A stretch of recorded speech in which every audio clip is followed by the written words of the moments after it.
Yo les cavalos, on se retrouve aujourd'hui dans une nouvelle vidéo Storytime, donc ma pire chute. Alors en fait, je vous avais déjà raconté la chute sur Instagram, donc pour ceux qui me suivent, vous êtes peut-être déjà au courant. Mais je me suis dit que c'était sympa quand même de vous la raconter sur YouTube avec peut-être plus de détails, des photos, des images, etc. Je vais vous illustrer tout ça pour pas que ce soit un peu plan-plan mou, juste on voit ma tête. Donc c'est parti. Donc tout commence le dimanche 20 septembre quand je m'apprêtais à partir sur une club 2. En septembre, il faut savoir que j'ai fait beaucoup de concours pratiquement toutes les semaines ou toutes les 2 semaines en tout cas j'étais en concours. Et voilà, je commençais mes clubs 2 tranquillement avec plutôt des bons résultats, que des sans faute en fait. Et ce dimanche 20 septembre, je me dis bon maintenant je suis habituée, la hauteur ça me fait plus rien, je connais Very. On a déjà fait plusieurs clubs 2, je vais un peu la jouer et puis je vais tenter des options, un peu de la vitesse, etc. Et donc dès la détente, je la prépare un peu en mode bim bam boum, on y va, on n'a pas le temps, on est là pour claquer. En plus, au vu de mes concurrents, j'avais un peu la pression parce qu'il y avait beaucoup de personnes de mon club que je savais qui sont pas là non plus pour rigoler. Et puis les autres, je les connaissais pas vraiment, mais on sait de toute façon que dans un concours, il y a forcément des gens qui seront très bons, meilleurs que nous, etc. Je suis pas compétitrice vraiment à vouloir absolument tout gagner. Mais voilà, je me dis de temps en temps on peut un peu jouer, on peut essayer de viser un peu plus haut que juste faire des sans fautes. Et en plus ce jour-là, le parcours était vraiment hyper intéressant, il était bien construit, il y avait des virages, plusieurs options, ça tournait pas mal, etc. Donc vraiment moi j'étais hyper confiante. Le dernier concours à la maison qu'on avait fait ensemble, c'était ma dernière club 3, je l'avais gagné. Ensuite j'avais fait mon premier CCE qui s'était plutôt bien passé. D'ailleurs j'avais fait une storytime déjà sur mon premier CCE. Je vais vous le mettre en barre d'infos si jamais vous voulez aller voir la vidéo. Ensuite j'ai commencé à faire des concours à l'extérieur qui se passaient plutôt bien. Enfin j'en avais fait un ou deux, je sais. Non j'en avais fait un seul, mais voilà, c'était pas trop mal. Voilà, là vu que c'était pareil à la maison, j'étais hyper confiante, tout devait bien se passer. En plus c'était en carrière, enfin vraiment nickel, le beau temps, toutes les conditions réunies pour y arriver. Donc voilà, la détente se passe nickel, arrive mon tour, ça commence très bien. Je vais vous mettre la vidéo là tout de suite.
En plus j'étais hyper fière de moi parce que j'avais réussi à prendre une option qui faisait gagner vraiment pas mal de temps, alors que d'habitude vraiment moi je préférais privilégier le tracé, le sans faute, enfin la sécurité quoi.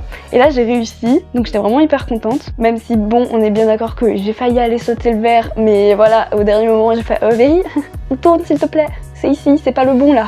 Et donc là arrive le drame, donc on entre dans un double à une foulée.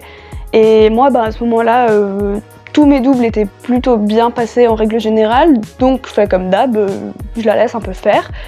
Et en plus vu qu'elle était dans le bon galop, je me disais ça passe crème, la foulée va passer crème. Et moi j'étais passée devant sur le premier obstacle, légèrement, mais ça a suffi à ce que du coup sur le deuxième je sois encore plus devant. Et vu que Very a retapé une foulée juste avant le deuxième obstacle, on s'est pas comprise, je suis passée complètement devant, par-dessus, et je suis tombée à ce moment-là.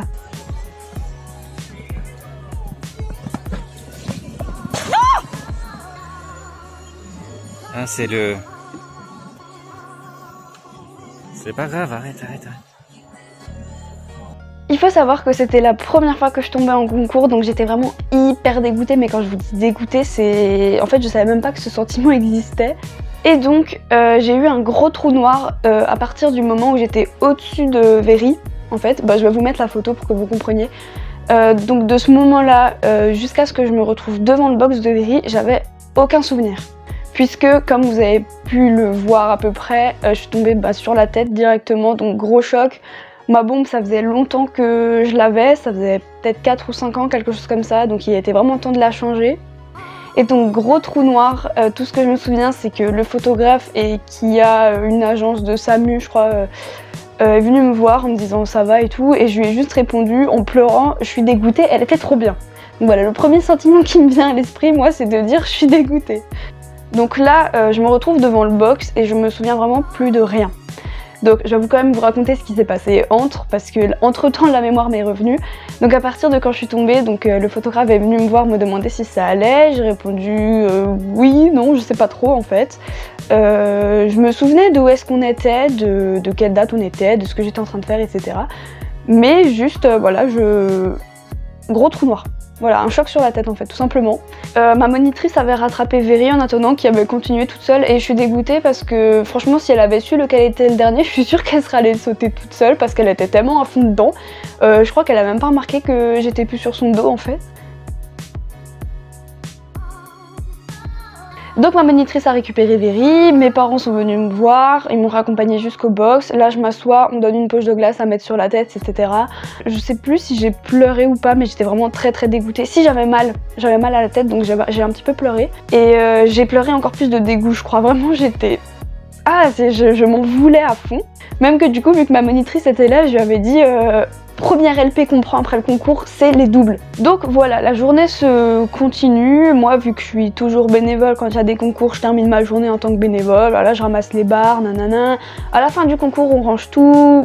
Beaucoup de fois, les gens viennent me voir me demandant si ça va. Je dis oui, oui, ça va, pas de problème. J'avais un petit mal de tête, mais sans plus. Donc pour moi clairement ça allait, c'était une chute juste complètement banale. Donc je rentre chez moi, tout va bien, je mange normalement, pas de nausée, rien du tout. Et je vais au lit. Je m'endors un petit peu mal, mais je finis quand même par trouver le sommeil. Et puis au beau milieu de la nuit, 4h il était à peu près, 4h30, je me réveille. Mais vraiment, je me suis déjà retrouvée sur un bateau la nuit, dans un ferry. Et je peux vous assurer que ça tanguait pas autant. En fait, si vous voulez, je me suis réveillée et mon plafond, en fait, il faisait ça. Il faisait des ronds comme ça. Et je trouvais pas de point de repère et je me disais mince, mais qu'est-ce qui se passe? Enfin, vraiment. À partir de ce moment-là, j'ai commencé à avoir des nausées, tire vraiment mal, et j'ai eu peur de me rendormir parce que je me suis dit à tout moment, je meurs dans mon sommeil. C'est fini, il n'y a plus de Elvire. Et donc là, j'avais posté une story, celle-là, du coup. Et j'ai une tata qui répond, donc coucou, coucou tata. Qui répond tu réveilles tes parents, on s'en fout, là c'est grave, si tu les réveilles pas de toute façon j'appelle à la maison. Donc je me dis bon ok, je vais aller réveiller papa maman et je vais leur dire de m'emmener à l'hôpital parce que là c'est vrai que ça allait vraiment pas. Donc je les réveille, tout de suite ils s'habillent genre ok on y va, on perd pas de temps, on fonce à l'hôpital, mais d'abord ils se sont dit on appelle un médecin de garde. Donc on appelle ce médecin de garde, déjà un garde un petit peu... genre il s'en foutait, ou je sais pas, enfin je pense qu'il prenait pas trop en compte la chose. Je suis d'accord que des fois, souvent les pompiers, les médecins, tout ça, il y a des gens qui peuvent les appeler pour rien. Mais de là à dénigrer presque le patient, en fait, je trouve ça un peu abusé. Parce que du coup, il nous a demandé un peu les symptômes que j'avais. Il m'a demandé si j'avais mal à la tête, j'ai dit oui. Il m'a demandé si j'avais des nausées, j'ai dit oui. Il m'a dit ah mais les nausées c'est à cause des vertiges. Ok, certes. Mais bon, s'il y a des vertiges, c'est peut-être qu'il y a un problème quand même. Il m'a demandé si j'avais des courbatures, alors j'ai dit oui. Et il a dit ah mais ça c'est parce que vous avez monté.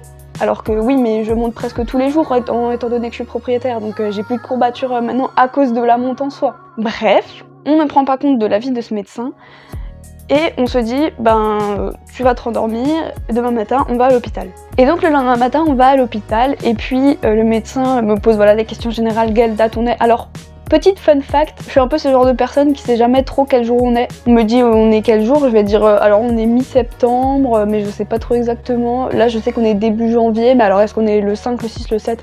je ne sais pas. Et donc il me demande quelle date on est, je lui dis écoutez, alors sincèrement je sais pas quel jour exactement on est, mais je peux vous dire où j'habite, mon prénom, mon âge, mon numéro de téléphone, tout ça, mais juste vraiment la date j'en ai aucune idée. Donc le médecin un peu saoulé et tout, il me dit ok d'accord, bon bah on va vous transférer, ok, moi le pire truc qui me soit arrivé jusque là c'était une contusion à la hanche, d'ailleurs je vous raconterai ça dans une autre story, ah non je vous l'avais déjà raconté.